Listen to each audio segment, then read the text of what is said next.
الشيطان الرجيم بسم الله الرحمن الرحیم.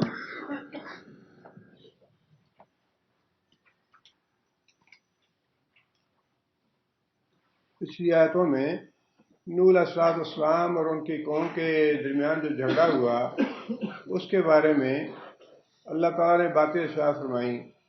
اگلی آیتوں میں اللہ تعالیٰ نے یہ بات ارشاد فرمائی کہ نوح علیہ السلام کی دعوت کے جواب میں جو لوگ ایمان لانے والے تھے وہ ایمان لے آئے اور جو ایمان نہیں لانے والے تھے وہ ایمان نہیں لائے.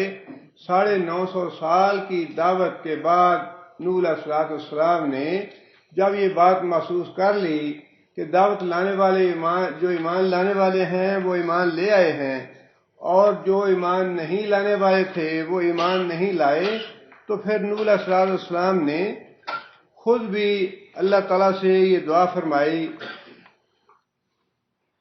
رب لا تذر علی الارض من الکافرین دیارا، کہ یا اللہ کافروں کے جو گھر ہیں ان میں سے کسی ایک کو نہ چھوڑ، اور اگر یہ باقی رہے تو یہ کافر ہی ہوں گے، ان کی اولادیں بھی کافر ہوں گی، لہذا یا اللہ ان سب کو تباہ و برباد کر دے.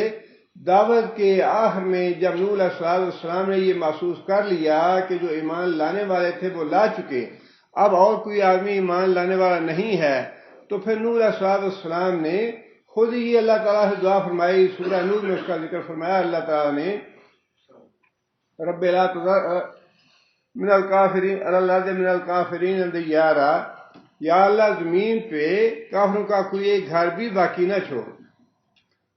اب اسی حوالے سے اللہ تعالیٰ یہ بات ارشاد فرما رہے ہیں کہ پھر ہم نے جب نوح علیہ السلام نے اللہ سے دعا مانگی تو اللہ تعالیٰ نے فیصلہ فرما دیا. اللہ تعالیٰ نے واضح فرمائی کہ ٹھیک ہے، جو ایمان لانے والے تھے وہ ایمان لائے، جو نہیں لانے والے تھے وہ ایمان نہیں لائے، اب فیصلہ آنے والا ہے. لہذا ہم نے نوح علیہ السلام کو اس بات کی ہدایت کی کہ ہماری نگرانی میں اور ہماری ہدایت کے مطابق کشتی تیار کرو. اسی کا ذکر اللہ تعالیٰ نے اس آیت میں فرمایا ہے، وَأُوحِيَ إِلَىٰ نُوحٍ، وحی کی گئی، ہدایت کی گئی نوح علیہ السلام کو، أَنَّهُ لَن يُؤْمِنَ مِن قَوْمِكَ، کہ اب تیری قوم میں سے ایمان نہیں لائیں گے، إِلَّا مَن قَدْ آمَنَ، سوائے اس کے جو ایمان لا چکا. جو ایمان لانے والا تھا وہ ایمان لے آیا، اب باقی جو قوم ہے وہ سارے کے سارے گندے انڈے ہیں، ان کو باقی رکھنے کی ضرورت نہیں ہے. جو اچھا پھل تھا وہ ہم نے نکال لیا غلیظ اور سڑے ہوئے پھل سے، اور باقی جو رہ گیا ہے وہ غلیظ اور گندا پھل ہے جس کو باقی رکھنے کی ضرورت نہیں ہے. لہذا جو ایمان لانے والے تھے وہ ایمان لا چکے، جو ایمان نہیں لانے والے وہ صرف باقی رہ گئے ہیں. فَلَا تَبْتَئِسْ بِمَا كَانُوا يَفْعَلُونَ.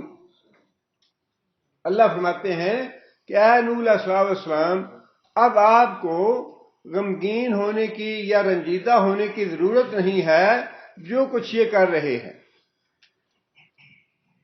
اصرار کیا تھا اس قوم کا؟ وَمَكَرُوا مَكْرًا كُبَّارًا وَقَالُوا لَا تَذَرُنَّ آلِهَتَكُمْ وَلَا تَذَرُنَّ وَدًّا وَلَا سُوَاعًا وَلَا يَغُوثَ وَيَعُوقَ وَنَسْرًا. اصرار اس بات پہ تھا کہ نوح جن معبودوں کو چھوڑنے کا کہتا ہے کہ ان معبودوں کو چھوڑو اور ایک الہ کی عبادت کرو، لا تذرن، ان کو ہرگز نہ چھوڑنا.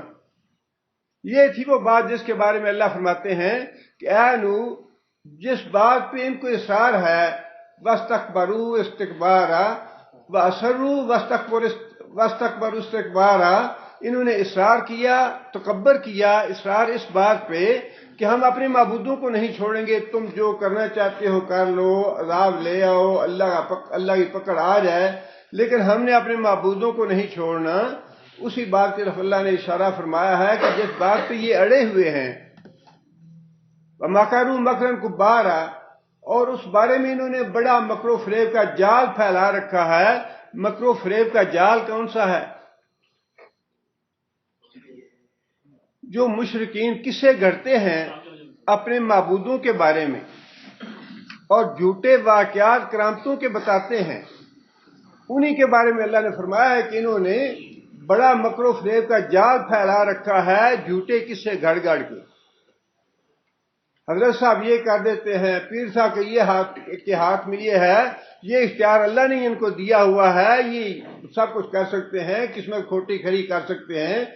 فرمایا کہ یہ جو مکر و فریب کے جال ہیں یہ پھیلا رکھے ہیں انہوں نے اپنے معبودوں کے بارے میں، اور انہیں اصرار ہے لا تذرن آلہتکم، کہ اپنے معبودوں کو مت چھوڑنا، جمے رہو ان کی عبادت پہ۔ اللہ نے موسیٰ علیہ السلام کو یہ بات ارشاد فرمائی کہ اے نوح علیہ السلام، اب ان کی اس مکر و فریب پہ اور ان کے اس اصرار پہ آپ رنجیدہ نہ ہوں، غمزدہ نہ ہوں۔ قدرتی بات ہے کہ پیغمبر تو آتا ہی امت کی شفقت کے لیے، ہمدردی کے لیے، امت کو جہنم سے بچانے کے لیے ہے، اور جب امت اصرار کرتی ہے شرک پہ یا جہنم میں جانے والے کام کرتی ہے تو پیغمبر رنجیدہ ہو جاتا ہے۔ خود نبی صلی اللہ علیہ وسلم نے یہ بات ارشاد فرمائی کہ میرا معاملہ ایسا ہے کہ کسی نے آگ جلائی روشنی دکھانے کے لیے، راستہ دکھانے کے لیے، لیکن لوگوں کا حال یہ ہے کہ جس طرح پتنگے آگ کے اوپر آتے ہیں، تم جہنم کی طرف اس طرح جا رہے ہو، میں تمہیں پکڑ پکڑ کے کھینچتا ہوں لیکن تم مجھ پہ غالب آ گئے ہو، میرے ہاتھوں سے چھوٹے جا رہے ہو جہنم میں۔ وہی بات ہے کہ نوح علیہ السلام بھی غمزدہ تھے، رنجیدہ تھے، لیکن اللہ تعالیٰ نے خود یہ بات ارشاد فرما دی کہ نوح، ان کے بارے میں اب غمزدہ ہونے کی، رنجیدہ ہونے کی ضرورت نہیں ہے۔ وَاصْنَعِ الْفُلْكَ بِأَعْيُنِنَا، وَاصْنَعِ الْفُلْكَ، اور بنا کشتی، بِأَعْيُنِنَا، واحد کیا ہے آیون کا؟ عین ہے، اور آیون کا لفظ جو ہے یہ کس کے لیے استعمال ہوا؟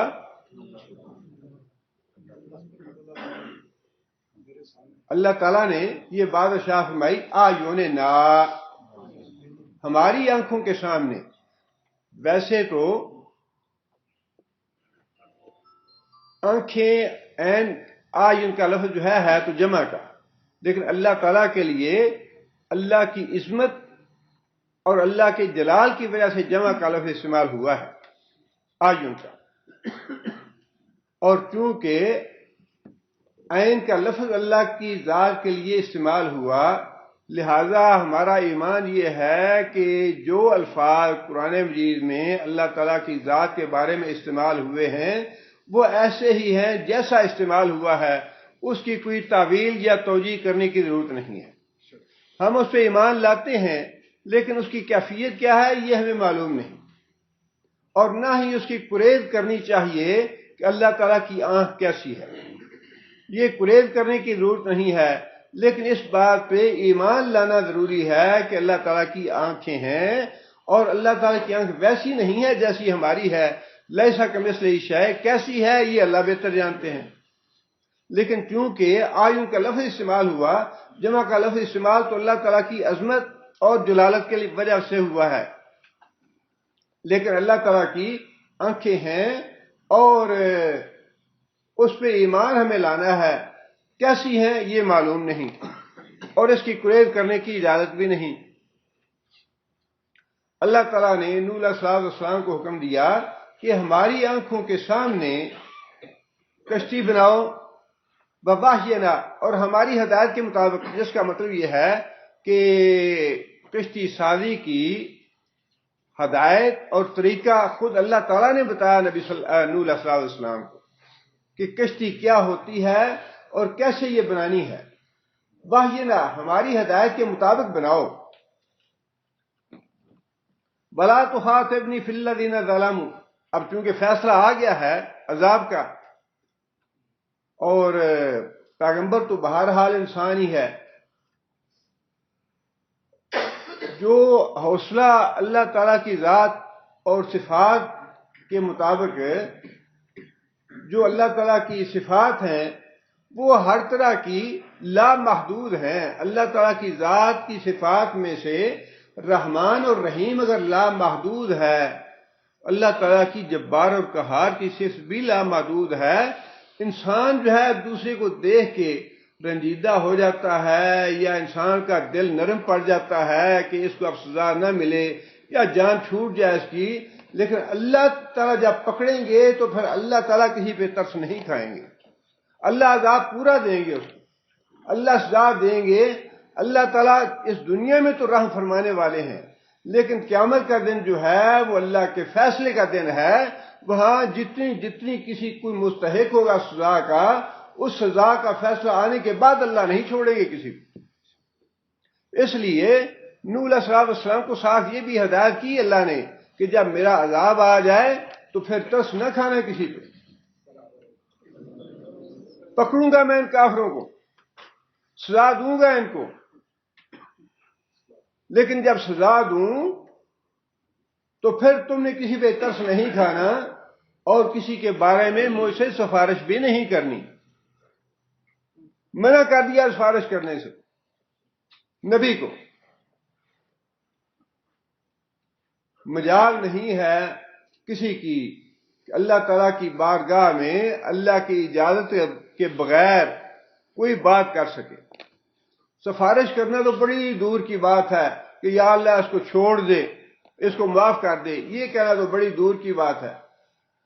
اللہ کی بارگاہ میں بات کرنے کی مجال نہیں کسی کو، اور اللہ تعالیٰ نے نبی کو یہ حق نہیں دیا کہ اپنی مرضی سے سفارش کرے۔ نبی کو بھی منع کر دیا اس بات سے کہ جو ظالم ہیں، جو مشرک ہیں، جو کافر ہیں، ان کے بارے میں میرا فیصلہ آنے والا ہے، اور جب میرا فیصلہ آ جائے، میری پکڑ آ جائے، میرا عذاب آ جائے، تو کسی بھی مشرک یا کافر کے بارے میں تم نے سفارش نہیں کرنی مجھ سے۔ بلا تخاطبنی فی الذین ظلموا، جن لوگوں نے کفر اور شرک کیا ہے ان لوگوں کے بارے میں مجھ سے کوئی بات نہ کرنا، انہم مغرقون، یہ سارے کے سارے اب ڈوبنے والے ہیں، غرق ہونے والے ہیں۔ نوح علیہ السلام کی دعا پہ فیصلہ آ گیا اللہ تعالیٰ کا کہ دنیا میں پکڑنا ہے ان کو، دنیا میں غرق کرنا ہے انہیں، لیکن اس سے پہلے ہدایات دی جا رہی ہیں کہ فیصلہ آنے کے بعد تمہارا معاملہ کیسا ہوگا۔ آگے اللہ فرماتے ہیں وَيَصْنَعُ الْفُلْكَ، نوح علیہ السلام نے اللہ تعالیٰ کی ہدایت کے مطابق کشتی بنانی شروع کر دی۔ تفاسیر میں بعض مفسرین نے وضاحت لکھی ہے 300 ہاتھ لمبی اور 60 ہاتھ چوڑی، اور یہ ان کی تفاصیل جو ہے چونکہ احادیث میں نہیں ہے اور ان چیزوں کا ہدایت کے ساتھ کوئی تعلق بھی نہیں ہے، لہذا زیادہ باریکیوں میں جانے کی ضرورت نہیں ہے۔ زیادہ جن تفاصیل کا ہدایت سے تعلق نہیں ہے، قرآن نے بھی ان کو چھوڑ دیا، نبی صلی اللہ علیہ وسلم نے بھی ضرورت محسوس نہیں کی، لہذا ان چیزوں کے پیچھے ہمیں زیادہ نہیں پڑنا چاہیے۔ فرمایا کہ وَيَصْنَعُ الْفُلْكَ، نوح علیہ السلام کشتی بنا رہے تھے، وَكُلَّمَا مَرَّ عَلَيْهِ مَلَأٌ مِّن قَوْمِهِ، اس قوم کے جو بڑے بڑے سردار تھے جب وہ نوح علیہ السلام کے پاس سے گزرتے، ساخروا منہ، نوح علیہ السلام کا مذاق اڑاتے۔ مذاق کس بات کا؟ مذاق اس بات پہ کہ پانی جو ہے وہ تو پینے کے لیے نہیں مل رہا، جانور جو ہیں وہ پیاسے مر رہے ہیں، پانی کا قطرہ میسر نہیں ہے کسی کو، اور یہ جس کو پہلے ہی وہ کہتے تھے یہ دیوانہ اور پاگل ہے، اس کے بارے میں وہ اور تمسخر کرنے لگے اور استہزاء کرنے لگے کہ ہم کہتے تھے یہ آدمی پاگل ہے، یہ دیکھو گرمی کے موسم میں پانی تو ہے نہیں، یہ کشتی بنا رہا ہے۔ اب تو اس کا مطلب یہ ہے کہ یہ واقعی پکی بات ہو گئی کہ یہ آدمی دیوانہ ہے، یہ پاگل ہے۔ اللہ فرماتے ہیں کہ ساحر منہ، اور اللہ تعالیٰ نے قرآن مجید میں بعض دوسری جگہ پہ بھی یہ بات ارشاد فرمائی ہے کہ چونکہ کافر جو ہیں وہ دنیاوی اعتبار سے کم و بیش ہر زمانے میں کم و بیش الا ماشاء اللہ طاقت میں، اقتدار میں، وسائل میں، دولت میں، مال میں مسلمانوں کی نسبت بڑھ کے رہے ہیں۔ مسلمانوں کا معاملہ جو ہے نا وہ ایمان کی دولت ہے ان کے پاس، دنیا کی دولت والا معاملہ جو ہے وہ اللہ نے کافروں کے لیے رکھا ہے، اور ایسا ہی تقریباً ہوتا رہا۔ نبی صلی اللہ علیہ وسلم کے زمانے میں بھی یہی معاملہ تھا۔ اللہ تعالیٰ نے سورہ مطففین میں یہ بات ارشاد فرمائی ہے، ان الذین اجرموا کانوا من الذین آمنوا یضحکون، کہ جو کافر لوگ ہیں مسلمان بیچارے بے بس سے، حقیر سے اور غریب اور مسکین قسم کے لوگ ان کو دیکھ کے یضحکون ہنستے ہیں۔ اچھا، یہ ہیں جو دعویٰ کرتے ہیں کہ ہم نے جنت میں جانا ہے، یہ جنت میں جانے والے لوگ ہیں، ہنستے ہیں انہیں دیکھ کے۔ وَإِذَا مَرُّوا بِهِمْ يَتَغَامَزُونَ، اور جب ان کے پاس سے گزرتے ہیں تو آپس میں ایک دوسرے کو آنکھیں مارتے ہیں، ان کو ذلیل کرنے کے لیے، ان کا مذاق اڑانے کے لیے کہ یہ حقیر لوگ ہیں، اور یہ کہتے ہیں کہ ہم مومن ہیں، ہم جنت میں جائیں گے، تم جہنم میں جاؤ گے۔ یتغامزون، ایک دوسرے کو آنکھیں مارتے ہیں مسلمانوں کی تحقیر کے لیے، ان کا مذاق اڑانے کے لیے۔ وَإِذَا انقلبوا إِلَىٰ أَهْلِهِمْ انقلبوا فَكِهِينَ، اور جب اپنے گھروں میں جاتے ہیں تو خوب کہہ کے لگاتے ہیں، اٹکیلیاں کرتے ہیں مسلمانوں کے بارے میں۔ وَإِذَا رَأَوْهُمْ قَالُوا إِنَّ هَٰؤُلَاءِ لَضَالُّونَ، اور جب مسلمانوں کو دیکھتے ہیں تو کہتے ہیں یہ تو گمراہ لوگ ہیں، بدتمیز لوگ ہیں، بے ادب لوگ ہیں، ان کو تہذیب نہیں ہے، مہذب تو ہم ہیں۔ ان ہؤلاء لضالون، یہ گمراہ لوگ ہیں۔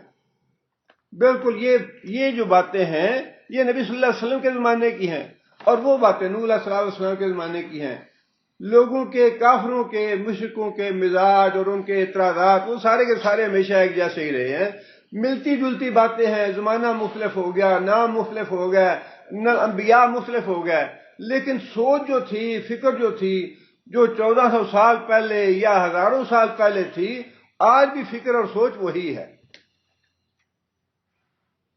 مسلمان پسماندہ ہیں، مسلمان غیر مہذب ہیں، مسلمان دہشت گرد ہیں، ساری دنیا کے جرائم جو ہیں وہ مسلمانوں میں ہی ہیں،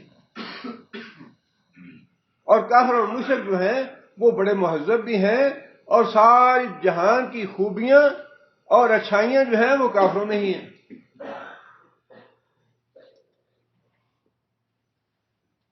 کالا، موسیٰ علیہ السلام نے ان کے جواب میں یہ بات کہی، ان تسخروا منا، اگر تم ہمارا مذاق اڑاتے ہو، فإنا نسخر منکم، تو عنقریب ہم بھی تمہارا مذاق اڑانے والے ہیں، یا مذاق اڑائیں گے تمہارا، کما تسخرون، جس طرح آج تم ہمارا مذاق اڑا رہے ہو اسی طرح ہم بھی تمہارا مذاق اڑائیں گے۔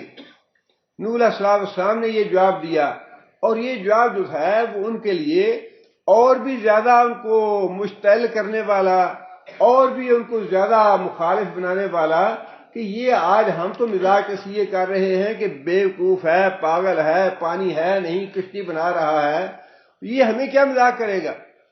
پانی کہاں سے لائے گا جس میں یہ اتنی لمبی چوڑی جو ہے بڑی کشتی بنا کے اس کو چلانا چاہتا ہے؟ فسوف تعلمون، نوح علیہ السلام نے کہا ان قریب تمہیں پتہ چل جائے گا، میں آتی ہے، کس پہ آتا ہے، عذاب، ایسا عذاب، یخزی ہے، جو اس کو رسوا کر دے گا، جو اس کو ذلیل کر دے گا۔ سزا جو ہے وہ تو عذاب اللہ کا، اللہ کی پکڑ جو ہے وہ تو ہے ہی رسوا کرنے والی، ذلیل کرنے والی۔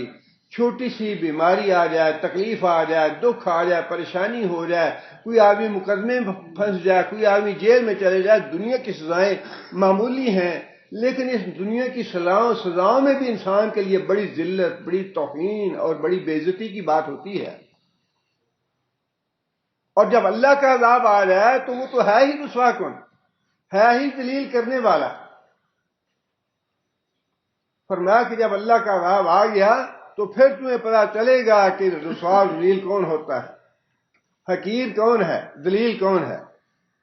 وَيَحِلُّ عَلَيْهِ عَذَابٌ مُقِيمٌ، اور کس پہ ایسا عذاب آتا ہے، نازل ہوتا ہے جو ٹلنے والا نہیں، کسی کے ٹالے نہیں ٹلے گا، وہ کسی کے چھڑائے یا کسی کے بچائے بچے گا نہیں۔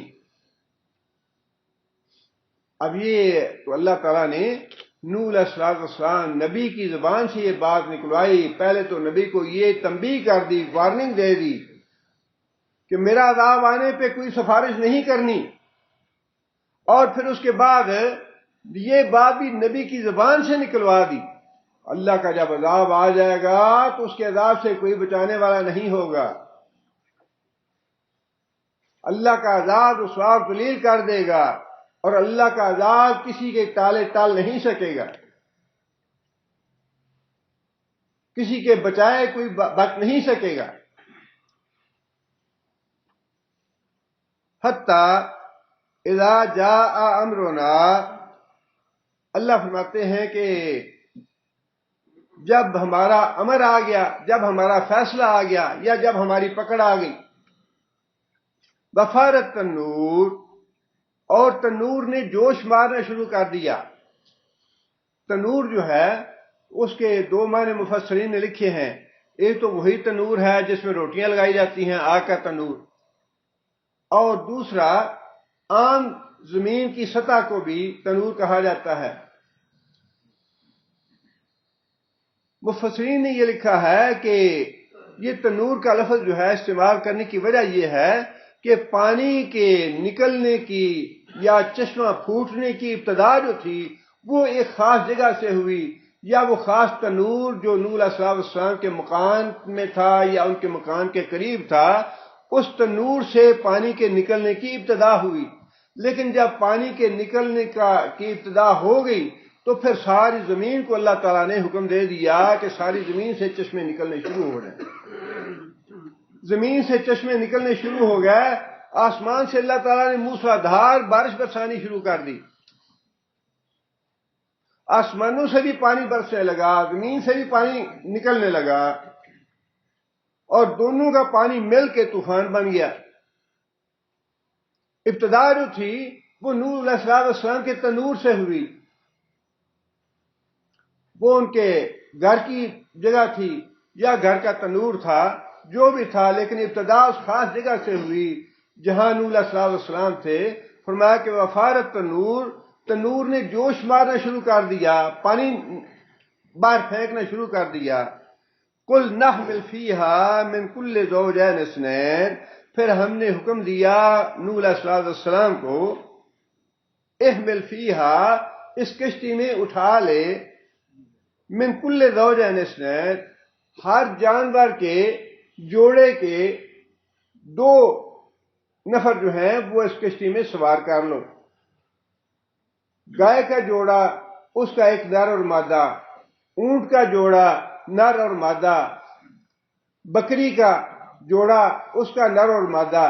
فرمایا کہ ہر جانور کے جوڑے کے دو دو نفر جو ہیں وہ اس کشتی میں سوار کر لیں۔ وَأَهْلَكَ، اور اپنے اہل کے بندے بھی سوار کر لو، اپنے گھر والے بھی اس کشتی میں سوار کر لو۔ ظاہر ہے کہ یہ سوار کرنے کا حکم جو ہے وہ بالکل ان لوگوں کے لیے تھا جو ایمان لائے نوح علیہ السلام پہ، خواہ وہ گھر والے تھے یا گھر کے باہر سے لوگ تھے۔ اجازت انہی کے لیے ملی جو ایمان لائے تھے، اس لیے کہ باقی تو سارے غرق ہونے والے تھے۔ الا من سبق علیہ القول، ہاں اپنے اہل و عیال میں سے، اپنے اہل میں سے اس کو سوار نہ کرنا جس کے بارے میں سبق علیہ القول، پہلے سے ایک فیصلہ ہو چکا ہے۔ اپنے اہل میں سے کس کے بارے میں پہلے فیصلہ ہو چکا تھا؟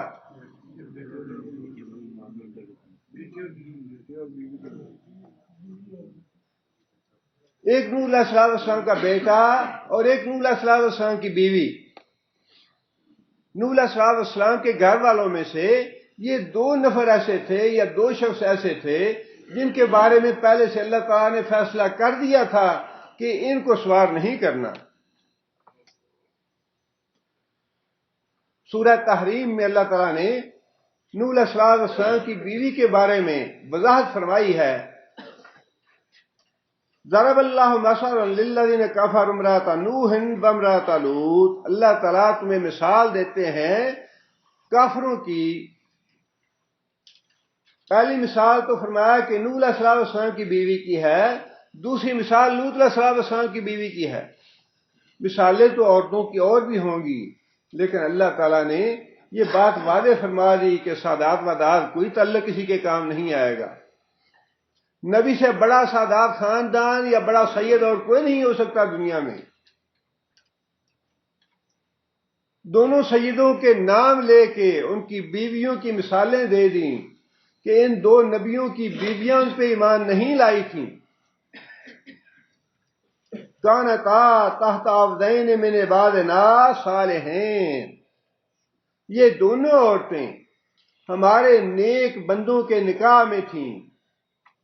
فخانتاہما، ایمان کے معاملے میں دونوں نے خیانت کی، یعنی ایمان دونوں نہیں لائی اپنے شوہروں کے دین پہ۔ فلم یغنیا عنہما من اللہ شیئا، چنانچہ اللہ کی پکڑ کے مقابلے میں ان عورتوں کے کوئی کام نہ آ سکا۔ اللہ کا جب عذاب آیا، اللہ نے جب پکڑ لیا ان کو، ان کے کفر کے بدلے میں ان کے شرک کی وجہ سے، اللہ فرماتے ہیں فلم یغنیا عنہما، تو ان دونوں کے کوئی بھی کام نہ آ سکا۔ نہ نوح علیہ السلام کی بیوی کے نوح علیہ السلام کام آئے، نہ لوط علیہ السلام کی بیوی کے لوط علیہ السلام کام آئے۔ پیغمبر بھی اپنی بیویوں کو بچا نہیں سکے۔ وَقِيلَ ادْخُلُوا النَّارَ مَعَ الدَّاخِلِينَ، اور دونوں عورتوں سے کو یہ حکم دے دیا گیا کہ جہاں دوسرے کافر اور مشرک جہنم میں چلے گئے وہاں تم بھی چلی جاؤ۔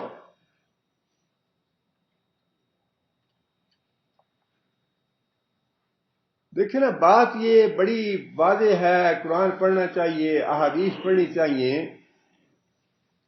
آخر نبی صلی اللہ علیہ وسلم نے اپنے خاندان کے لوگوں کے نام لے کے یہ باتیں کیوں کہیں؟ فاطمہ عمل کر کے لے جانا، میں اللہ سے بچا نہیں سکوں گا۔ صفیہ اپنے عمل لے کے جانا، میں اللہ سے بچا نہیں سکوں گا۔ میرے خاندان کے لوگوں اپنے اعمال لے کے جانا، میں اللہ سے بچا نہیں سکوں گا۔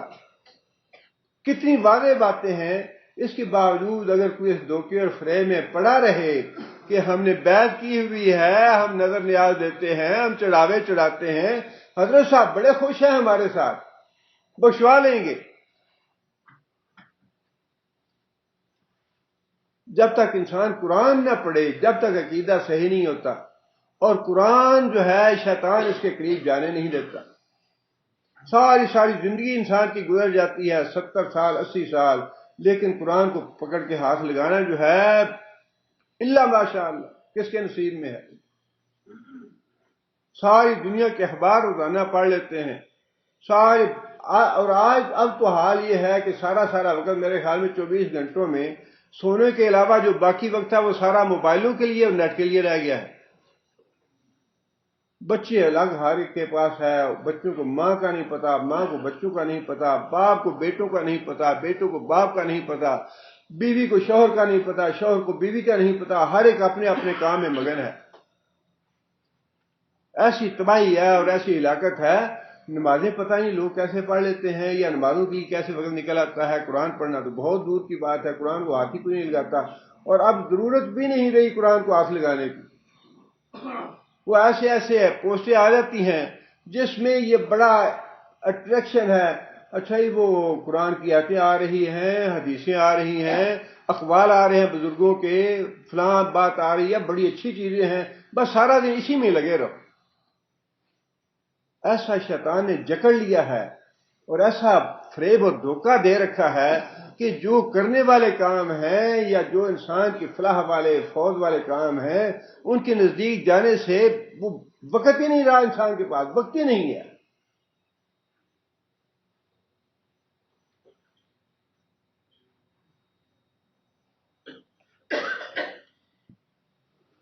دوسری مثال، دوسرا جو اہل میں سے تھا، الا من سبق علیہ القول، تمہارے خاندان میں سے جس کے بارے میں پہلے فیصلہ کر چکا ہوں، ان کو کشتی میں نہیں بٹھانا، ان پہ اللہ کا عذاب آ کے رہے گا، ان کو سوار نہیں کرنا کشتی میں۔ ان میں ایک بیٹا تھا کنعان، 4 بیٹے تھے، 3 بیٹے ایمان لائے، وہ کشتی میں سوار ہو گیا۔ ایک بیٹا اور بیوی ایمان نہیں لائے، وہ دونوں سوار نہیں ہوئے۔ شرط یہی تھی کہ جو ایمان لائے گا وہ سوار ہوگا۔ بیوی اور بیٹا ایمان لانے کے لیے تیار نہیں تھے۔ نوح علیہ السلام آخر وقت تک ایمان کی دعوت دیتے رہے۔ دیکھیں کتنا بڑا انسان کو یہ ظاہر بین آنکھوں سے، جو انسان اپنی آنکھوں کے ساتھ دیکھتا ہے، اور جو نبی غیب کی خبریں بتاتے ہیں، کتنا زمین آسمان کا فرق ہے اس میں۔ جو ظاہر بین آنکھیں تھیں کفار کی، سرداروں کی، وہ تو یہی دیکھ رہی تھی کہ یہ پاگل پن کا کام کر رہا ہے، کیسا عذاب، کیسی پکڑ۔ لیکن اللہ کا نبی جو ہے، اس کے پاس تو فرشتہ وحی لے کے آ چکا تھا کہ کل کو میرا عذاب آنے والا ہے، اور یہ ساری کی ساری جگہ جو ہے یہ سمندر بن چکی ہوگی۔ یہ جگہ خشک ہے، یہ لوگ خشکی کو دیکھ کے مذاق اڑا رہے ہیں، لیکن چند گھنٹوں کی بات ہے، چند گھنٹوں کے بعد یہ ساری کی ساری زمین سمندر بن چکا ہوگا۔ اب اس سمندر کو تو نبی کی آنکھیں دیکھ رہی ہیں، عام آدمی کی آنکھیں نہیں دیکھ رہی۔ نبی کی بات ماننے کے لیے کوئی تیار نہیں ہے۔ نبی کہتا ہے سنسار کرو زانی کو، ہم کہتے ہیں نہیں جی دنیا ہمیں ملامت کرے گی۔ دنیا کیا کہے گی؟ آج کل تو بڑا مہذب زمانہ آ گیا، بڑا ترقی یافتہ زمانہ آ گیا۔ نبی کی آنکھیں دیکھتی ہیں کہ جب تک زانی کو سنسار نہیں کرو گے امن قائم نہیں ہوگا۔ ہماری ظاہر بھی آنکھیں جو دیکھتی ہیں وہ دھوکہ دے رہی ہیں ہمیں کہ ہم مہذب ہیں۔ اگر مہذب ہیں تو یہ قتل و غارت کیوں ہو رہی ہے؟ بدکاری اور زنا کیوں ہو رہا ہے؟ اس لیے کہ ہم دھوکے میں پڑے ہوئے ہیں۔ جو نبی کی آنکھ دیکھتی ہے عام آدمی کی آنکھ وہ نہیں دیکھتی۔ جو بھی نبی بتاتا ہے رہنمائی اسی میں ہے، خیر اور برکت اسی میں ہے، لیکن جو نبی بتا رہا تھا اس کا تو مذاق اڑا رہے تھے، اور جو ان کی اپنی آنکھیں دیکھ رہی تھی وہ سراسر دھوکہ اور فریب تھا۔ انسان اپنے گھر کے اندر ہے، انسان سمجھتا ہے میں اکیلا ہوں، ماں باپ بوڑھے ہیں، ان کے ساتھ بدتمیزی کرتا ہے، ان کی بے عزتی کرتا ہے، بیوی پہ ظلم کرتا ہے، بچوں کو مارتا پیٹتا ہے، اور یہ سمجھتا ہے کہ گھر کی 4 دیواری کے اندر مجھے کون دیکھ رہا ہے۔ کتنا بڑا دھوکہ ہے انسان کا۔ نبی نے بار بار بتایا، قرآن نے بار بار بتایا، وَالزَّاجِرَاتُ زَجْرًا، کہ جو ڈانٹ ڈپٹ کرنے والے، لعنت ملامت کرنے والے فرشتے تو تمہارے پاس کھڑے ہیں، تمہارے ظلم کے اوپر، تمہارے اوپر لعنتیں ڈال رہے ہیں، تمہیں ملامت کر رہے ہیں، لیکن یہ آنکھ جو ہے نبی کی آنکھ دیکھتی ہے جو بتاتی ہے۔ جب تم نماز کے لیے نہیں اٹھتے تو فرشتہ تمہیں بلاتا ہے کہ جو آگ تمہارے گناہوں نے جلائی ہے اٹھ کے بجھاؤ اس آگ کو، لیکن یہ نبی کی آنکھ دیکھ رہی ہے، عام آدمی کی آنکھ نہیں دیکھتی۔ اسی لیے تو بار بار یہ بات فرمائی، فَلَا تَغُرَّنَّكُمُ الْحَيَاةُ الدُّنْيَا، یہ دنیا کی زندگی دھوکے میں نہ ڈالے۔ دنیا کی زندگی دیکھنے میں اور ہے، اس کے پس منظر میں کچھ اور ہے۔ فرمایا جہنم جو ہے بڑے خوشنما اعمال سے ڈھکی ہوئی ہے۔ جہنم نیچے جہنم ہے، اوپر جو اس کے اعمال ہیں بڑے اٹریکٹیو، بڑے خوشنما، بڑے دلکش ہیں۔ گانا بجانا ہے، ناچنا ہے، عورتوں کے ساتھ اختلاط ہے، مجلسیں ہیں عورتوں کے ساتھ، عورتوں کی آوازیں سننی ہے، رشوت ہے، سود ہے، حرام خوری ہے۔ فرمایا یہ انسان کو بڑی دلکش لگتی ہیں، انسان اٹریکٹ کرتی ہیں انسان کو، لیکن ان کے نیچے کیا ہے؟ نیچے جہنم کی آگ ہے۔ اس لیے فرمایا کہ جو نبی کی آنکھ دیکھتی ہے عام آدمی کی آنکھ وہ نہیں دیکھتی۔ لہٰذا نبی صلی اللہ علیہ وسلم نے بھی یہ بات ارشاد فرمائی کہ میں نے لوگوں کو بتا دیا کہ ایک لشکر آ رہا ہے اور اس بستی سے نکل جاؤ ورنہ تباہ برباد کر دے گا۔ جس نے میری بات مان لی اور بستی سے نکل گیا وہ بچ گیا، اور جس نے میری بات کو جھٹلا دیا، میری بات نہیں مانی، اپنے گھروں میں پڑے رہے اور لشکر نے حملہ کر دیا، ان کی نسلوں کو برباد کر دیا جس نے میری بات نہیں مانی، اس لیے کہ نبی کی جو آنکھ دیکھ رہی ہے وہ عام آدمی کی آنکھ نہیں دیکھ رہی، اور جو عام آدمی کی آنکھ دیکھ رہی ہے وہ حقیقت نہیں ہے، حقیقت اس کے پیچھے کچھ اور ہے جو نبی کی آنکھ دیکھتی ہے۔ اس لیے فرمایا کہ نبی نے تو بتا دیا کہ اچھا تم آج ہمارا مذاق اڑاتے ہو، وقت آنے والا ہے، تھوڑی دیر کی بات ہے کہ ہم تمہارا مذاق اڑائیں گے۔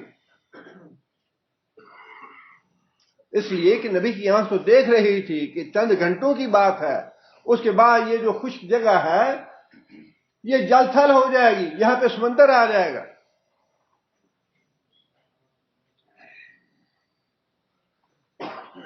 آگے اللہ فرماتے ہیں وَمَنْ آمَنَ وَمَا آمَنَ مَعَهُ إِلَّا قَلِيلٌ، جو آدمی ایمان لائے ہیں ان کو کشتی پہ سوار کرو، خواہ وہ تمہارے اہل و عیال سے ہوں یا تمہارے گھر سے باہر کے لوگ ہوں، جو ایمان لانے والے ہیں انہیں سوار کرنا، اور جن کے بارے میں فیصلہ ہو چکا ان کو سوار نہیں کرنا۔ آگے اللہ فرماتے ہیں وَمَا آمَنَ مَعَهُ إِلَّا قَلِيلٌ، اور نوح علیہ السلام پہ آدمی زیادہ ایمان نہیں لائے، بہت تھوڑے ایمان لائے، بہت تھوڑے۔ اس کا مطلب یہ نہیں تھا کہ لوگوں کی تعداد کم تھی، بستیاں تو بھری ہوئی تھی لوگوں سے، ہزاروں اور لاکھوں کی تعداد تھی اس وقت بھی، لیکن مفسرین نے لکھا ہے کہ ان ساری بستیوں میں سے 80 آدمی تھے جو ایمان لائے نوح علیہ السلام پہ، 80 آدمی۔ 950 سال میں 80 آدمی کتنے بنے؟ 100 سال میں کتنے آدمی بنے؟ 950 سال میں 80 آدمی تھے جو ایمان لائے۔ فرمایا کہ ایمان لانے والوں کو بٹھا لو اور جو ایمان نہیں لائے ان کو نہ بٹھاؤ، اور جانوروں کو بٹھا لو، ایک ایک جوڑا ہر جانور کا بٹھا لو۔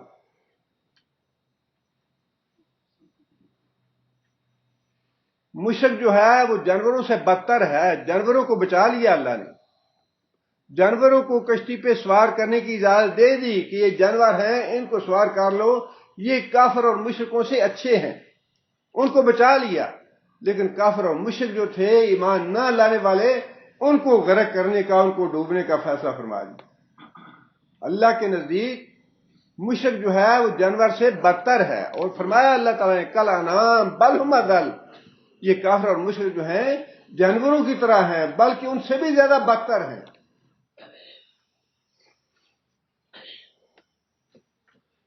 آگے اللہ فرماتے ہیں وَقَالَ ارْكَبُوا فِيهَا، نوح علیہ السلام نے ایماندار لوگوں سے مخاطب ہو کے یہ بات کہی، ارکبو، سوار ہو جاؤ، فیہا، اس کشتی میں، بسم اللہ ماریہا و مرساہا، اس کا چلنا اور اس کا رکنا اللہ کے نام سے ہے۔ مطلب یہ جب اللہ چاہے گا اسے چلا دے گا، اور جب اللہ چاہے گا اس کو ٹھہرا دے گا، ہمارے ہاتھ میں نہیں ہے کچھ۔ کشتی بنانے کا جہاں تک تعلق تھا، تدبیر کا جو تعلق تھا، سبب مہیا کرنے کا تعلق تھا، وہ اللہ نے مجھے حکم دیا کہ سبب تم بنا لو۔ کشتی سبب میں نے بنا دیا، کشتی تیار کر دی، اب اس کشتی کا ہمیں لے کے چلنا اور اس کا ٹھہرنا، یہ کہاں کہاں جاتی ہے، کہاں رکتی ہے، کس جگہ پہ یہ ٹکتی ہے، یہ اللہ کے ہاتھ میں ہے معاملہ۔ ان ربی لغفور الرحیم، بے شک میرا رب جو ہے وہ بخشنہار ہے، بڑا مہربان ہے۔ مطلب یہ کہ جو اسباب تھے وہ میں نے پورے کر دیے، اس کے بعد معاملہ جو ہے وہ اللہ کے ہاتھ میں ہے۔ اور اس کے ساتھ ہی اس بات کا بھی اعتراف کر لیا کہ لوگوں سے گناہ ہوتے رہتے ہیں، غلطیاں ہوتی رہتی ہیں، لیکن اللہ تعالیٰ غفور الرحیم ہے، ساتھ ساتھ لوگوں کے گناہ معاف کرتے رہتے ہیں۔ آگے اللہ فرماتے ہیں وَهِيَ تَجْرِي، اور سوار ہوتے ہوئے سمندر کی جو سواری ہے، بحری جہاز ہے یا کشتی ہے، اس کے لیے یہ دعا ہے، بسم اللہ مجریہا و مرساہا ان ربی لغفور الرحیم۔ اور دوسری جو سواری ہے خشکی کی، اس کے بارے میں دو طرح کی احادیث ہیں۔ ایک حدیث تو حضرت علی سے مروی ہے، حضرت علی رضی اللہ تعالیٰ عنہ اپنے گھوڑے پہ سوار ہونے لگے تو رکاب میں جب پیر رکھا تو بسم اللہ پڑھا، اور جب اونٹ کی پیٹھ پہ سوار ہو گیا تو الحمدللہ کہا، اور جب سوار ہو کے بیٹھ گیا پیٹھ کے اوپر تو سبحانک اللہم انی ظلمت نفسی ظلما کثیرا ولا یغفر الذنوب الا انت، یہ پڑھے، اور اس کے بعد مسکرائے۔ اور صحابہ نے پوچھا تو حضرت علی نے کہا کہ میں نے نبی صلی اللہ علیہ وسلم کو ایسے ہی کرتے دیکھا ہے، رکاب میں پاؤں رکھتے ہوئے بسم اللہ پڑھی، جب اوپر بیٹھ رہے تھے پیٹھ پہ تو الحمدللہ کہی، اور جب پوری طرح پیٹھ پہ سوار ہوگا گھوڑے کی تو پھر نبی صلی اللہ علیہ وسلم نے یہ کلمات ادا فرمائے۔ دوسری حدیث میں یہ ہے کہ جب انسان سواری پہ سوار ہو تو اللہ اکبر اللہ اکبر اللہ اکبر پڑھے، اس کے بعد سبحان اللہ سخر لنا ھذا وما كنا له مقرنین انا الی ربنا لمنقلبون۔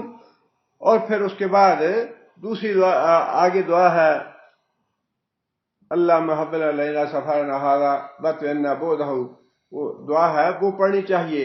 اور جب انسان اپنے سفر سے واپس آ جائے تو پھر آئبونا تائبونا لربنا حامدون، یہ الفاظ ہیں جو سفر سے واپسی پہ آنے کے لیے کہنے چاہیے۔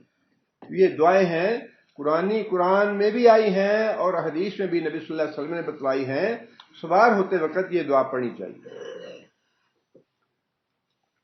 وَهِيَ تَجْرِي بِهِمْ، اور کشتی جو تھی وہ لوگوں کو لے کے چل رہی تھی، فی موجن کالجبال، اور وہ جو موجیں تھی سمندر کی پہاڑ جیسی تھیں، پہاڑ جیسی موجیں۔ اس سے آپ اندازہ لگا سکتے ہیں کہ پانی کتنا جمع ہو گیا تھا۔ معمولی پانی نہیں تھا، بلکہ جس پانی کی موجیں جو ہیں وہ پہاڑ کی مانند تھیں، وہ پانی کتنا گہرا ہوگا، پورا سمندر بن گیا وہاں پہ۔ فرمایا کہ وَنَادَى نُوحٌ ابْنَهُ، نوح علیہ السلام نے جب پہاڑ کی طرح موجیں آ رہی تھیں تو نوح علیہ السلام کو پھر اپنے بیٹے کی شفقت اور محبت دل میں آئی، اور بیٹے کو یہ بات کہی کہ بیٹا اب بھی ایمان لے آؤ اور ہمارے ساتھ سوار ہو جاؤ۔ وَكَانَ فِي مَعْزِلٍ، اور بیٹا جو تھا الگ جگہ پہ کھڑا تھا۔ یا بنی ارکب معنا، نوح علیہ السلام نے بیٹے کو دعوت دی، اے میرے بیٹے، یا بنیا، اے میرے پیارے بچے، ارکب معنا، سوار ہو جا ہمارے ساتھ۔ یہ سوار ہو جا کی دعوت جو تھی یہ ایمان کی دعوت تھی کہ ایمان لاؤ اور سوار ہو جاؤ، اس لیے کہ ایمان شرط تھی سوار ہونے کے لیے۔ ایمان لاؤ اور سوار ہو جاؤ کشتی پہ۔ وَلَا تَكُن مَّعَ الْكَافِرِينَ، اور کشتی سے باہر رہ کے کافروں کا ساتھ نہ دو۔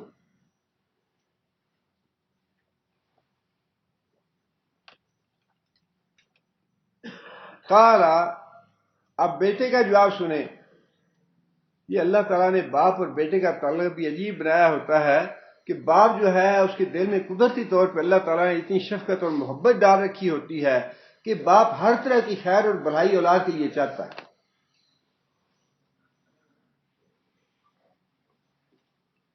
لیکن اولاد میں سے اللہ ماشاء اللہ کم ہی ایسی ہوتی ہے اولاد جو اپنے باپ کے ساتھ بھی اسی خلوص اور ہمدردی کا معاملہ کرے۔ بیشتر اولاد جو ہے وہ اپنے ماں باپ کے جذبات کو سمجھ نہیں پاتے کہ ماں باپ ہمارے ساتھ کتنی محبت کر رہے ہیں، کتنی شفقت اور کتنی ہمدردی کر رہے ہیں ہمارے ساتھ۔ بیٹے نے یہ بات کہی، سآوی الی جبل، میں اس پہاڑ پہ چڑھ جاؤں گا۔ پہاڑ سے پناہ لے لوں گا، پہاڑ مجھے بچا لے گا۔ پھر وہی بات ہے، جو نبی کی آنکھ دے رہی تھی وہ عام آدمی کی آنکھ نہیں دیکھ رہی تھی۔ نبی کو پتا تھا کہ اس کا انجام کیا ہونے والا ہے، لیکن جو ظاہر بھی آنکھ تھی وہ یہی سوچ رہی تھی اس پہاڑ سے اوپر کتنا پانی چلا جائے گا، اتنا اونچا پہاڑ، وہاں تک کیسے پانی پہنچے گا، پہاڑ پہ چڑھ جاؤں گا، بچ جاؤں گا۔ کتنا دھوکہ ہے، کتنا فریب ہے اس دنیا کی زندگی کا۔ فلا تغرنکم الحیات الدنیا، لوگوں دنیا کی زندگی دھوکے میں نہ ڈالے۔ جو نبی کی آنکھ دیکھ رہی ہے وہ تمہاری آنکھ نہیں دیکھ رہی۔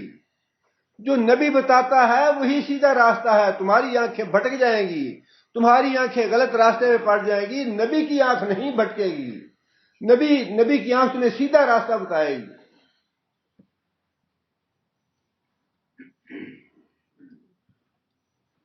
کہا جواب میں نوح علیہ السلام نے یہ بات کہی، لا عاصم اليوم من امر اللہ، میری آنکھ دیکھ رہی ہے کہ آج کے روز اللہ کے عذاب سے کوئی بھی بچانے والا نہیں ہے،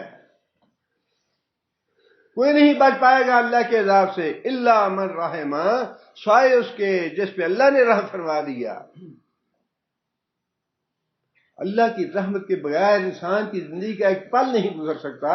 اللہ کا عذاب تو بڑی دور کی بات ہے، اللہ کی پکڑ اللہ تعالیٰ معاف کرے اور اللہ تعالیٰ اپنی پناہ میں رکھے۔ اللہ کے عذاب اور اللہ کی پکڑ تو بڑی دور کی بات ہے، انسان اپنی زندگی کا ایک پل اللہ کی رحمت کے بغیر نہیں بسر کر سکتا۔ ایک ایک پل میں، ایک ایک قدم پہ اللہ کی رحمت جب تک نہیں ہوگی انسان تباہ ہو جائے گا۔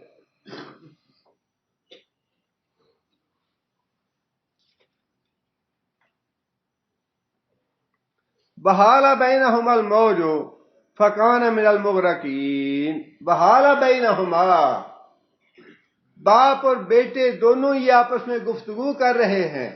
باپ بچانا چاہ رہا ہے بیٹے کو، بیٹا کہہ رہا ہے ابا جی مجھے ضرورت نہیں ہے کشتی پہ آنے کی، یہ پہاڑ بڑا اونچا ہے، اس پہ چڑھ جاؤں گا۔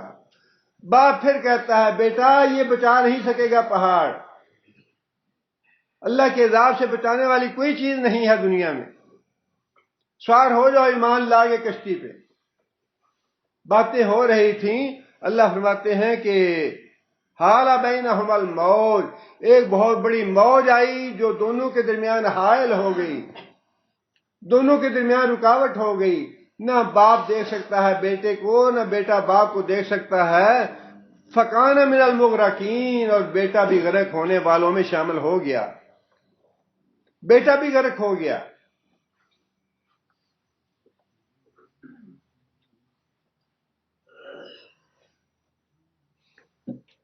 آگے اللہ فرماتے ہیں عذاب آیا اللہ کا، کشتی کے علاوہ جتنی بھی مخلوق تھی، خواہ وہ ساری دنیا میں تھی یا اس علاقے میں جتنا بھی اللہ تعالیٰ کو منظور تھا، ہلاک ہونے والے ہلاک ہو گئے، بچنے والے بچ گئے۔ آگے اللہ فرماتے ہیں وکیلا، اس کے بعد اللہ تعالیٰ کا حکم آ گیا، یا ارض، اے زمین،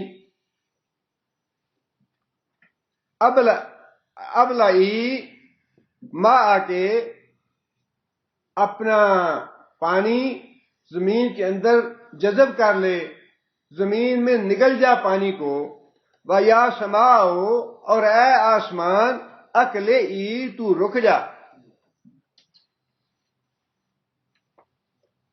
پانی کا جو زمین سے پانی نکلا کس کے حکم سے؟ اللہ کے حکم سے۔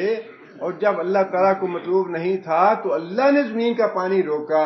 یہ زمین پہ جو زلزلے آتے ہیں، طوفان آتے ہیں، جتنی بھی آفات آتی ہیں، یہ کس کے حکم سے ہیں؟ اور یہ اللہ کا عذاب ہیں ساری چیزیں۔ اللہ کے حکم کی زمین بھی پابند ہے، آسمان بھی اللہ کے حکم کا پابند ہے، کائنات کی ہر چیز اللہ کے حکم کی پابند ہے۔ جب ہم کہتے ہیں جی گرمی بڑی پڑ رہی ہے، پناہ نہیں مل رہی، بڑی شدید دھوپ ہے، باہر نکلا نہیں جاتا، تو سورج کو حکم دینے والا کون ہے کہ گرمی برساؤ ان پہ؟ اور جب گرمی اللہ تعالیٰ روکنا چاہتے ہیں تو اللہ ہے سورج کو حکم دینے والے کہ اب اپنی گرمی کو تھام لو. زمین کو حکم دیا پانی نکالو اپنا، زمین نے پانی نکالنا شروع کر دیا. زمین کو اللہ نے حکم دیا کہ رک جاؤ، زمین رک گئی. آسمان کو حکم دیا پانی برساؤ اپنا، آسمان نے پانی برسانا شروع کر دیا. آسمان کو حکم دیا رک جاؤ، آسمان رک گیا. یہ ساری کائنات کا نظام جو ہے وہ تو اللہ کے ہاتھ میں ہے، کسی کے ہاتھ میں نہیں ہے. کوئی کرنے والا نہیں ہے، کوئی بھرنے والا نہیں ہے، کوئی مشکل کشا نہیں ہے، کوئی حاجت روا نہیں ہے. جو نظام ہے وہ سارے کا سارا اللہ ترجع الامور. ساری دنیا کے جتنے بھی معاملات ہیں، ملکوں کے معاملات ہیں، کائنات کے معاملات ہیں، قوموں کے معاملات ہیں یا افراد کے معاملات ہیں، اللہ ترجع الامور، سارے کے سارے اللہ کے ہاتھ میں ہیں.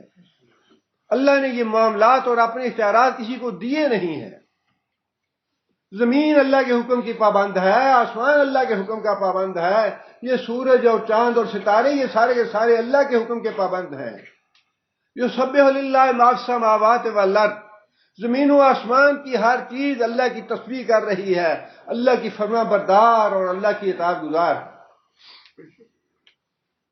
بس صرف نافرمان تو دو مخلوقیں ہی ہیں جن کو اللہ نے تھوڑا اختیار دیا ہے، اور وہ اختیار بھی لامحدود نہیں ہے، بہت محدود اختیار دیا ہے. انسانوں کو اور جنوں کو محدود اختیار ہے. انسان جو کچھ کرنا چاہے نہیں کر سکتا. ایک حد تک انسان کو اللہ نے اختیار دیا ہے کہ ہاں ٹھیک ہے تمہیں صحت دی ہے، اب چاہو تو مسجد میں جاؤ نماز پڑھنے کے لیے، چاہو تو گھر میں منجے پہ پڑے رہو. تمہیں پیسہ دیا ہے، چاہو تو اللہ کی راہ میں خرچ کرو، چاہو تو اس پہ سانپ بن کے بیٹھے رہو. بس اتنا اختیار دیا ہے، اس سے زیادہ اختیار نہیں دیا کہ میں 100 سال جینا چاہتا ہوں، ٹھیک ہے تمہارا اختیار ہے 100 سال جی لو. وہ اللہ نے اپنے اختیار میں رکھا ہے. زندگی میں نہ اس دنیا میں آنے کا اختیار ہے کسی کے پاس، نہ اس دنیا سے جانے کا اختیار ہے کسی کے پاس. بعض لوگ ہیں جو مرنا چاہتے ہیں موت نہیں آتی ان کو، جو زندہ رہنا چاہتے ہیں زندگی نہیں ملتی انہیں. اختیار انسان کو اللہ نے دیا ہے لیکن باندھ کے رکھا ہے، یہ انسان سمجھے یا نہ سمجھے لیکن اللہ نے باندھ کے رکھا ہے ہر بندے کو. محدود اختیار دیے ہیں. اور انسانوں اور جنوں کے علاوہ تو ہر چیز جو ہے وہ اللہ کے امر کی پابند ہے. سورج روزانہ مشرق کی طرف سے طلوع ہوتا ہے اور اللہ سے اجازت طلب کرتا ہے طلوع اور غروب ہونے کے لیے، اور جس اللہ چاہیں گے اللہ حکم دیں گے سورج کو کہ آج مشرق سے طلوع نہیں ہونا، آج مغرب سے طلوع ہونا ہے. سورج بھی اللہ کے حکم کا پابند ہے، یہ زمین بھی اللہ کے حکم کی پابند ہے، یہ آسمان بھی اللہ کے حکم کا پابند ہے، اور یہ حیف ہے انسان کے لیے کہ وہ اللہ کے امر کا پابند نہیں ہے. اللہ کی اطاعت اور فرما برداری اپنی مرضی سے چاہے تو کرے چاہے تو نہ کرے.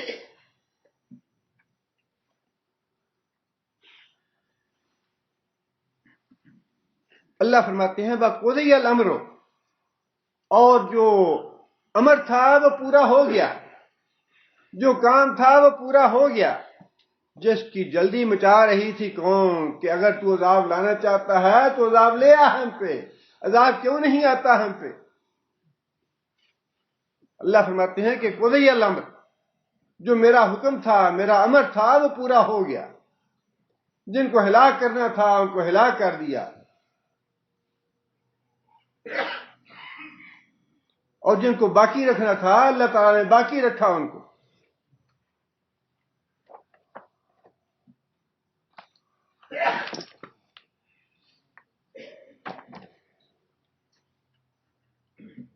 اللہ فرماتے ہیں کہ وَاسْتَوَتْ عَلَى الْجُودِيِّ، اور جو کشتی تھی اس کو جودی پہاڑ پہ ٹکنے کا حکم دے دیا اللہ نے، رک جائے جودی پہاڑ پہ.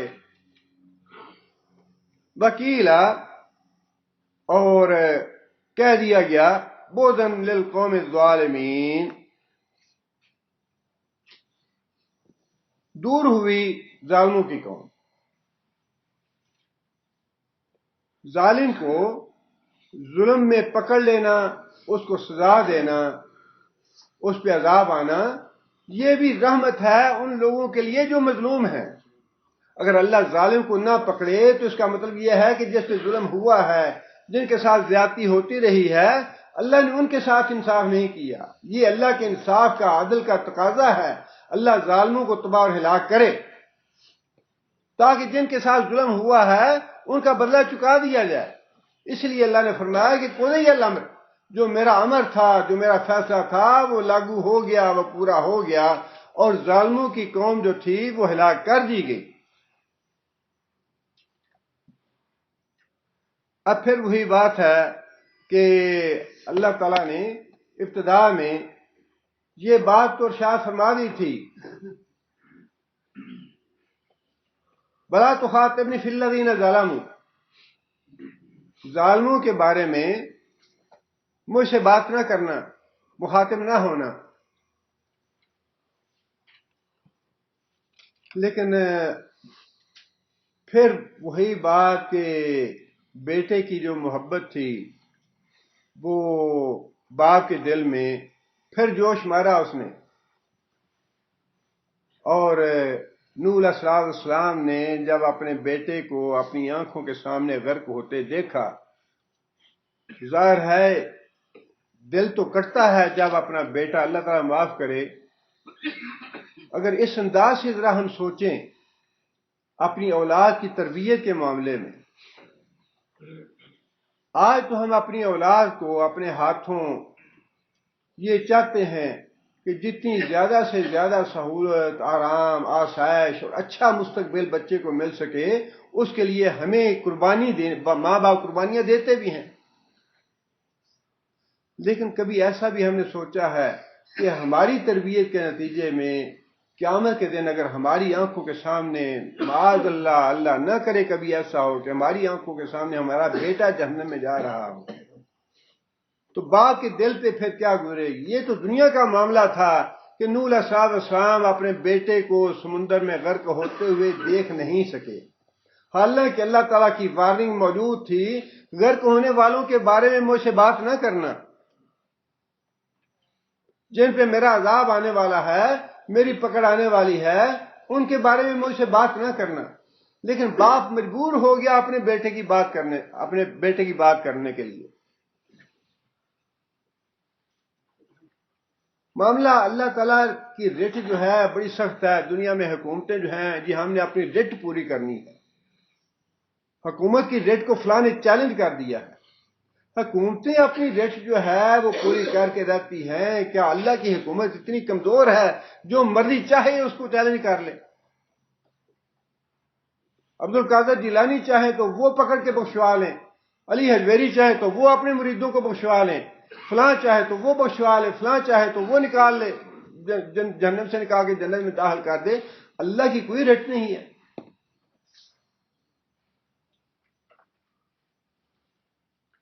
نوح علیہ السلام نے اللہ تعالیٰ سے درخواست کی، وَنَادَى نُوحٌ رَبَّهُ، نوح علیہ السلام نے اپنے بیٹے کو غرق ہوتے ہوئے دیکھا تو اللہ تعالیٰ سے درخواست کی، رب ان ابنی من اہلی، یا اللہ یہ میرا بیٹا جو ہے یہ میرے اہل سے ہے، میرے گھر والوں سے ہے، وَإِنَّ وَعْدَكَ الْحَقُّ، اور تیرا وعدہ بالکل برحق اور سچا ہے،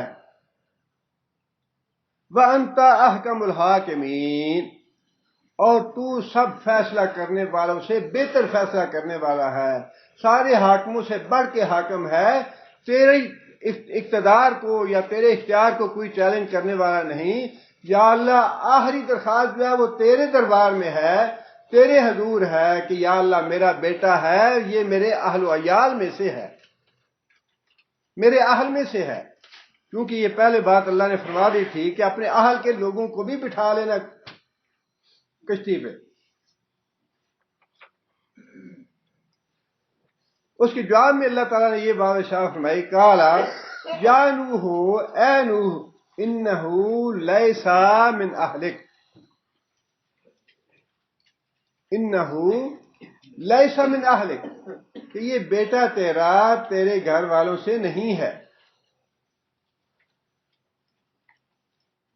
انہو عمل غیر صالح، اس کے اعمال غیر صالح ہیں، یا یہ غیر صالح عمل ہے، اس کے اعمال جو ہیں وہ تیرے اہل والے نہیں ہیں، تیرے اہل والے تو وہ ہیں جو تجھ پہ ایمان لائے ہیں۔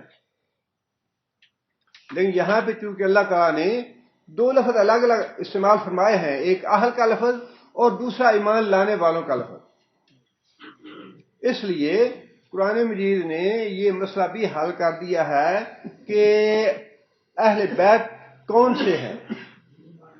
اہل بیت میں سب سے اول جو ہے وہ انسان کے اپنے گھر والے بیوی اور بچے ہیں۔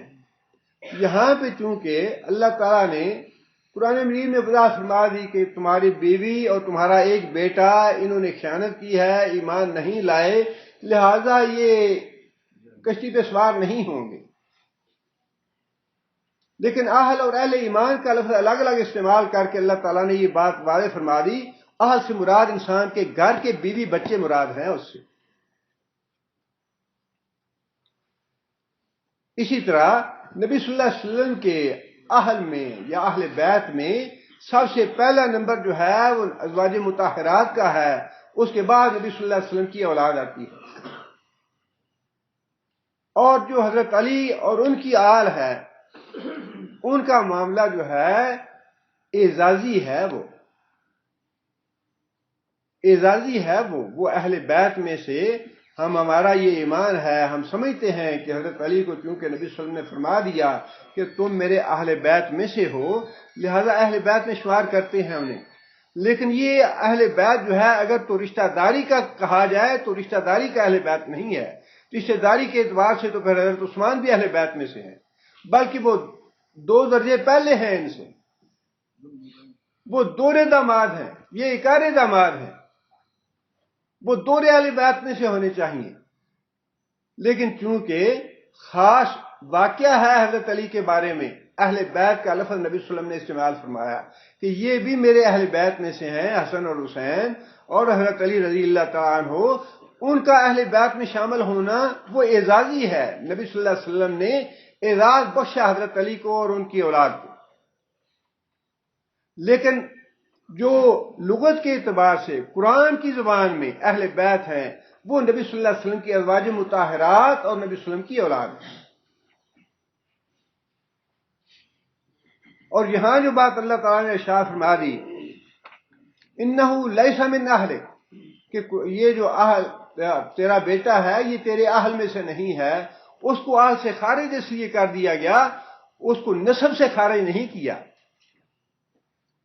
اس کا رشتے سے خارج نہیں کیا کہ یہ حرامی ہے، حرامی نہیں کہا، لا ولد نہیں کہا اسے، یا اسے حرامی نہیں کہا، رشتے سے اس کو کاٹا نہیں ہے، یا اس کے نسبی تعلق کو ختم نہیں کیا اللہ نے، بلکہ فرمایا کہ چونکہ وہ ایمان نہیں لایا لہذا تیرے اہل سے نہیں ہے، تیرا اہل وہی ہے جو تجھ پہ ایمان لایا ہے۔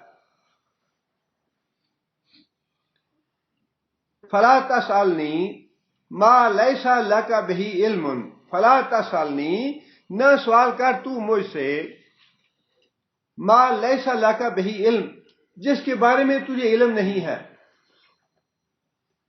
جس کے بارے میں تجھے علم نہیں ہے اس کے بارے میں تمہیں سوال نہیں کرنا چاہیے۔ انی آیتوں کا، میں تجھے نصیحت کرتا ہوں، ان تکون من الجاہلین، کہ اس بات پہ عمل کرو کہیں ایسا نہ ہو کہ تم بھی جاہلوں میں شامل ہو جاؤ۔ کتنی سخت وارننگ ہے اور کتنی سخت تنبیہ ہے اللہ تعالیٰ کی طرف سے نبی کو، کہ جو بات میں کہہ چکا ہوں، لا تبدیل لکلمات اللہ، جو بات جو فیصلہ میں کر چکا ہوں اس پہ نظر ثانی کوئی نہیں کر سکتا، اس کے لیے مجھے کوئی درخواست نہیں دے سکتا کہ سپریم کورٹ نے یہ فیصلہ کیا ہے، برائے مہربانی صدر صاحب اس پہ نظر ثانی فرمائیں۔ اللہ کا فیصلہ آخری فیصلہ ہے، اللہ کے فیصلے پہ کوئی نظر ثانی نہیں کر سکتا، کوئی نظر ثانی کی درخواست نہیں دے سکتا، اور جس نبی نے درخواست دی تھی اسے اللہ تعالیٰ نے یہ فرما دیا کہ اب تو کر لیا تم نے، آئندہ نہ ایسی بات کرنا، آئندہ کرو گے تو تمہارا شمار بھی جاہلوں میں ہو جائے گا۔ آپ ذرا اندازہ لگائیے کہ کہنے والے کی بات کا انداز کیا ہے اور جس کو بات کہی جا رہی ہے اس کا مقام اور مرتبہ کیا ہے۔ بات کا انداز ہی بتا رہا ہے کہ اتھارٹی جو ہے صرف اللہ کی ذات ہے، نبی بھی اتھارٹی نہیں ہے۔ جب نبی اتھارٹی نہیں ہے تو پھر عام امت کے لوگ خواہ کتنے ہی نیک کیوں نہ ہوں، کتنے ہی متقی اور پہنچے ہوئے کیوں نہ ہوں، کتنے ہی ولی کیوں نہ ہوں، نبی کے مقابلے میں ان کی حیثیت کیا ہے؟ ساری دنیا کے اولیاء اکٹھے کر لیے جائیں، ساری دنیا کے شہداء اکٹھے کر لیے جائیں، نبی تو دور کی بات ہے، صحابی کے قدموں کی مٹی کے برابر نہیں ہوتے، صحابی کے درجے کو کوئی نہیں پہنچ سکتا۔ ساری دنیا کے ولی اکٹھے ہو جائیں، ساری دنیا کے علماء فضلاء شہداء اکٹھے ہو جائیں، صحابی کے درجے کو نہیں پہنچ سکتے، نبی تو بڑی دور کی بات ہے۔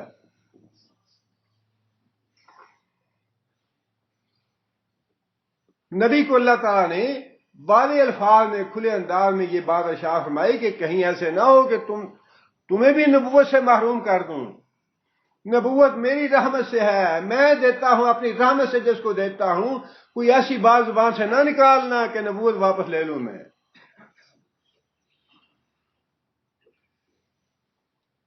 اللہ تعالیٰ کی ذات کے معاملے میں اور عقیدہ توحید کے معاملے میں یہ جو نبی نوح علیہ السلام کے بارے میں فرمایا نا کہ جادلتنا، جھگڑا کیا، یہ توحید کا مسئلہ ہی ایسا ہے جس کے بارے میں آپ جھگڑا کر سکتے ہیں۔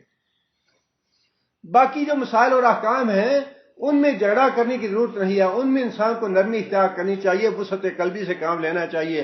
اچھا ہی ٹھیک ہے، یہ امام احمد کی بات ہے، یہ امام حنبل کی بات ہے، یہ امام شافعی کی ہے، امام ابو حنیفہ کی بات ہے، ان چیزوں کو برداشت کرنا چاہیے، وسعت قلبی تھوڑی رکھنی چاہیے، کوئی حرج نہیں ہے۔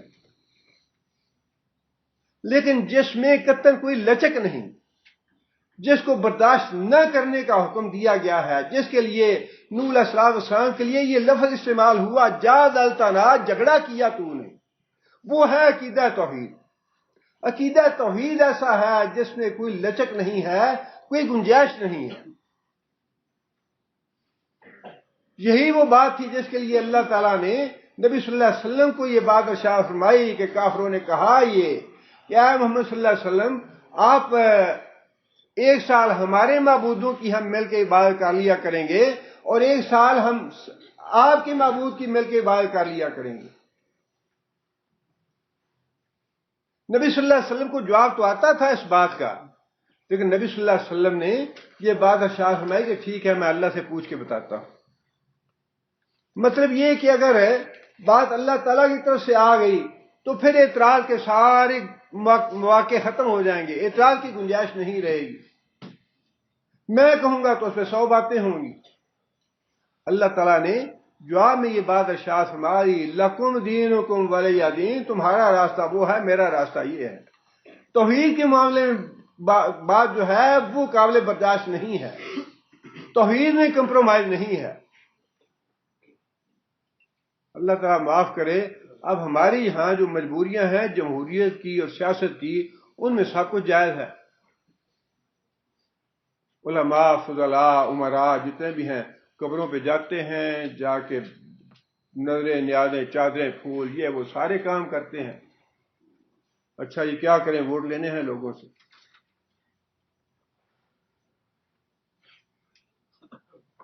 بے لوث اور بے غرض جو بات ہے، اصل بات تو وہی ہے جس میں انسان کو کوئی طمع نہ ہو، کوئی لالچ نہ ہو۔ انبیاء کے لیے بار بار جو یہ بات اللہ نے فرمائی ان اجریہ الا علی رب العالمین، تم سے مجھے کوئی غرض نہیں ہے، تم سے مجھے کوئی طمع یا لالچ نہیں ہے، تم سے کوئی لینا دینا نہیں ہے، میں تو للہ فی اللہ تمہاری خیر خواہی کر رہا ہوں، مجھے کچھ نہ دو۔ اللہ نے مجھے نبوت بغیر پیسوں کے دے دی، اللہ نے اپنی رحمت سے مجھے نبوت سے نواز دیا، میں اس نبوت کی بات اور تبلیغ میں تم سے پیسے کیوں لوں؟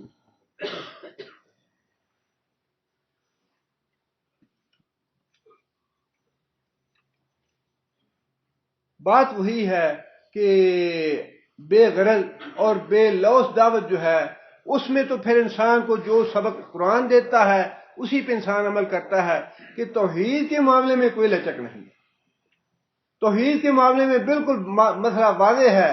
اللہ تعالیٰ رحمت فرمائے، جو عقیدہ ہے بڑا پکا، یہ بڑی اللہ کی نعمت ہے۔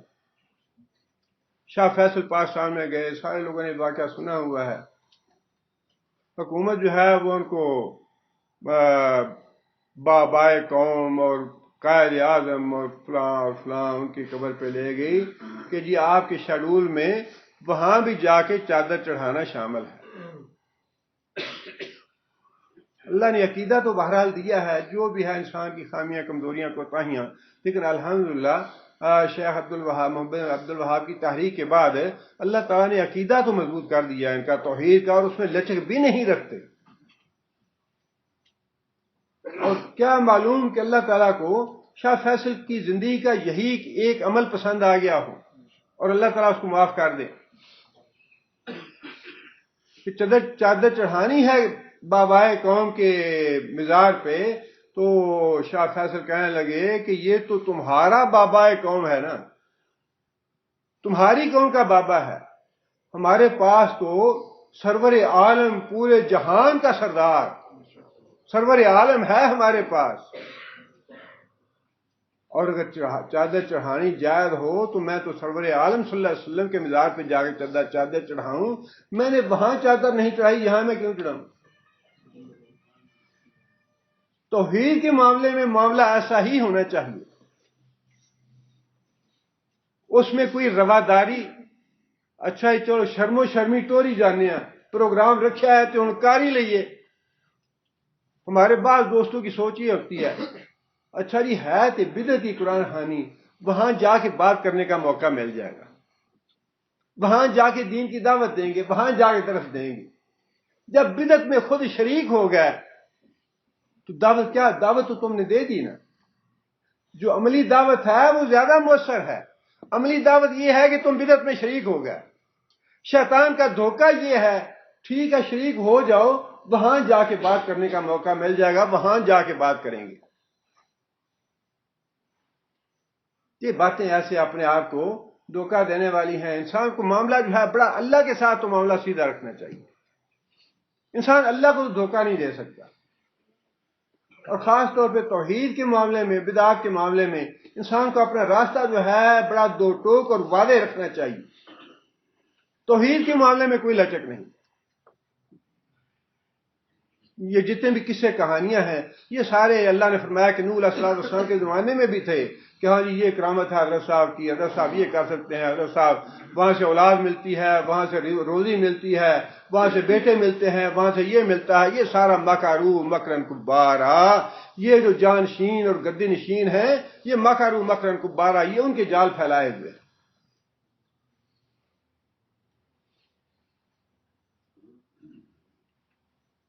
اس لیے یہ معاملہ جو تھا قدم قدم پہ اللہ تعالیٰ نے قرآن مجید میں یہ جو واقعات بتائے ہیں گزشتہ انبیاء کے، یہ واقعات اسی لیے ہیں کہ ہم ان سے سبق حاصل کریں کہ انبیاء کو بھی اللہ تعالیٰ نے کس طرح واضح طور پہ توحید کے بارے میں بال برابر گنجائش نہیں چھوڑی کہ مجھ سے بات نہیں کرنی، تم نے مجھ سے سفارش نہیں کرنی، اور اگر تم نے مجھ سے بات کی تو میں نبوت چھین لوں گا تم سے۔ جاہلین کا مطلب اور کیا ہے؟